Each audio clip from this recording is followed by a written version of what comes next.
शख्स ने मुस्कुराकर जवाब दिया, पागल तुम हो और तुम्हारा सारा रियाया। मैं तो बिल्कुल ठीक हूं। मैं तो सिर्फ ये चाहता हूं कि इस जंगल को काटकर यहां शानदार महल्लात तामीर किए जाएं और उन महल्लात का बादशाह मैं खुद बनूं। उसकी बात में अजीब एतमाद और बेबाकी थी, जो किसी आम पागल के बस की बात न लगती थी। बादशाह और दरबारी उसके जवाब पर हैरान रह गए, क्योंकि ऐसे जुमले या तो किसी दीवाने के होते हैं या फिर किसी ऐसे शख्स के जो दलेर और गैर मामूली जहानत का मालिक हो। बादशाह कुछ देर तक खामोशी से उसे देखता रहा, फिर दरबारियों से उस शख्स के बारे में मशवरा किया तो उनके अंदर छिपे लालच ने फौरन सर उठा लिया। वो आपस में चुपके चुपके बातें करने लगे।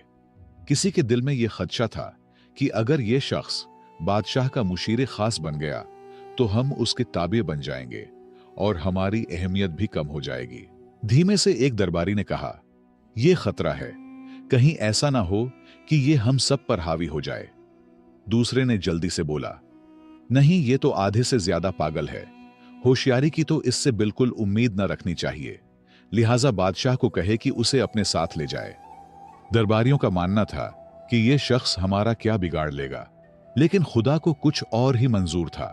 बिलाखिर दरबारियों ने बादशाह को यह मशवरा दिया कि उसे महल ले जाया जाए। अगर बहादुर निकला तो काम आएगा और अगर वाकई पागल हुआ तो उसे बाद में छोड़ देंगे। बादशाह ने दरबारियों की राय पर अमल करते हुए बिस्मिल्लाह कहा और कुछ दबाव डालकर उस शख्स को अपने साथ चलने पर आमादा कर लिया। मगर रास्ते में अचानक उस शख्स ने घोड़े को दूसरी सिम्मत मोड़ दिया और कोशिश की कि भाग जाए। बादशाह और उसके दरबारी फौरन उसके पीछे लगा दिए। ताक़ब करते हुए वो उसे दोबारा काबू में ले आए और उसी रास्ते से महल की जानिब रवाना हो गए। जैसे ही वो महल पहुंचे तो हैरत अंगेज तौर पर वहां लोगों की भीड़ जमा थी। सब खुशी से नारे लगा रहे थे और बादशाह को मुबारकबाद दे रहे थे। बादशाह और उसके दरबारी ये देखकर हैरान रह गए और पूछा, ये किस बात की मुबारकबाद है?